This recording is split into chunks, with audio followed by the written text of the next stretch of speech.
So my name is Nazila. I did my practicum at Montreal Public Health, which in the context of the multiple calls to action that we've been discussing today has recently put together a declaration of commitment to equity in Indigenous health, which includes entrenching cultural safety and humility within its practices.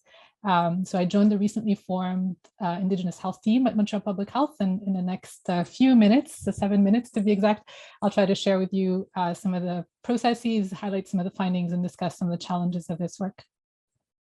I'd like to start by acknowledging that I'm coming to you all from Tiohtià:ke, or Montreal, on unceded Kanien'kehá:ka territory. It's particularly important for me to anchor myself in my position as a first-generation migrant settler onto these lands when engaging in this work on decolonization and cultural safety, and to also bring in humility. We're all standing on the shoulders of giants, of communities that have been doing this work for decades, and so I just want to acknowledge that.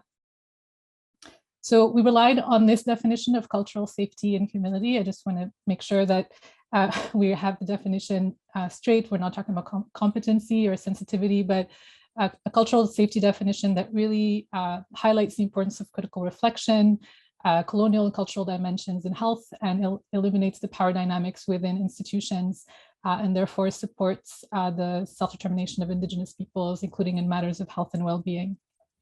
So the main thread throughout my practicum has been this question of how do we make Montreal Public Health a culturally safe environment? What does that mean? And try to operationalize the principles and core concepts behind cultural safety in its work. So we started this journey with identifying knowledge gaps. I conducted a literature review and environmental scan of cultural safety and humility practices in public health. This also involved a conversation with key partners, including the Montreal Indigenous Health Advisory Circle, which is a network of frontline community organizations in the city. And then, of course, identifying wise practices around cultural safety and humility in public health and operationalizing them or consolidating them in recommendations through, amongst other things, engaging different teams at Montreal Public Health to try to land on concrete recommendations, which is a process that we're engaging in right now to analyze them and adapt them. I want to highlight an important aspect of this process, which is the ongoing engagement and building of meaningful relationships with several Indigenous organizations in Montreal, which is a process that has started relatively recently, and creating an ethical space with humility and honesty and commitment.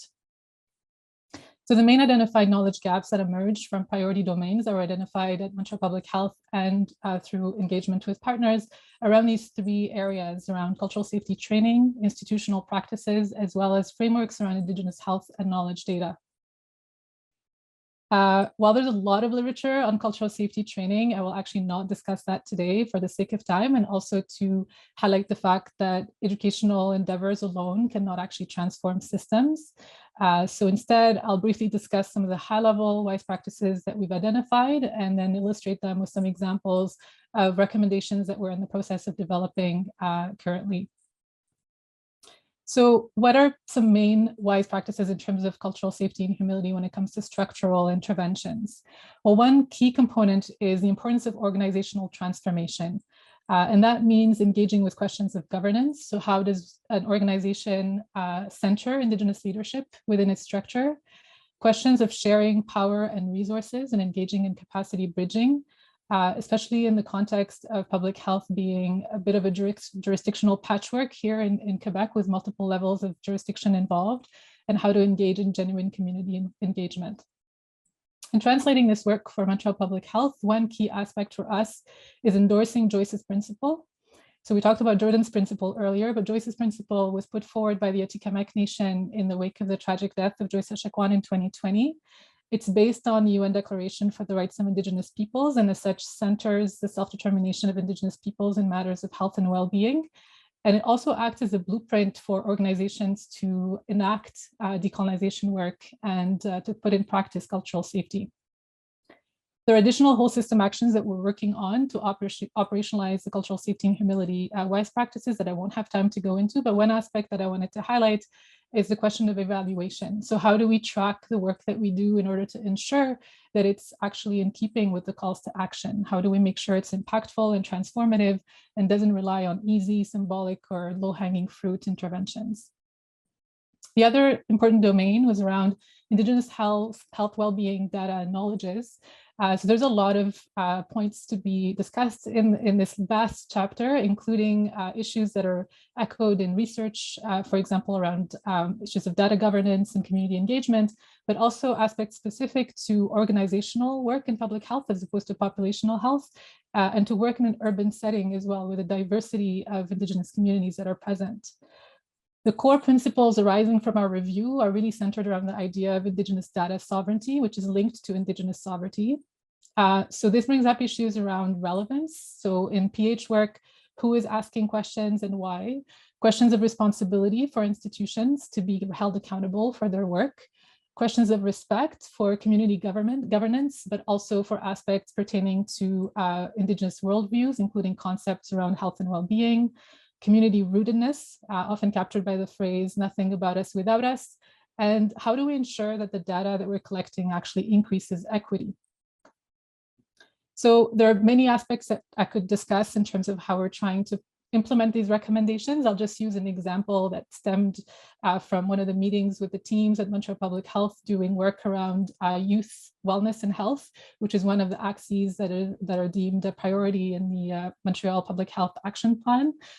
So that would mean supporting the work that's led by Indigenous community organizations, including the Montreal Indigenous Network, which has put out a strategy for youth wellness last year, to implement ethical frameworks in that work, to expand the constructs around health and well-being. And when we're talking about youth well-being, to go beyond sort of Western-based concepts and include cultural and environmental dimensions. And then questions around the data collection. So to ensure distinctions-based indicators so that we're not clumping all the categories of communities into the Indigenous category, as well as using disaggregated data in order to capture different facets of inequities. This is a critical moment for the organization with many opportunities because of the presence of significant momentum and the relationship building that I was mentioning that is underway. There's also many challenges, including the limited Indigenous leadership within the organization, structural challenges related to institutional governance structures, conflicting priorities, and also the importance of shifting our epistemic standpoints, both in terms of looking at Indigenous health as not just one other aspect that we need to include, but really shifting towards a self-determination perspective where we're in support of communities. So while this work was the first step for the organization, it hopefully sets the stage for work that addresses some of the fundamental questions we struggle with in public health. So how can we genuinely and not just metaphorically decolonize public health? How can we uphold the rights of Indigenous peoples? And how can we honor, to quote Dr. Cindy Blackstock, who was giving a speech last week, the truth that comes from the communities themselves that have been suffering the weight of injustice for far too long. So I wanted to end with this picture taken at a March for Justice for Joyce to say that I guess a lot of this work comes within institutions, but also outside.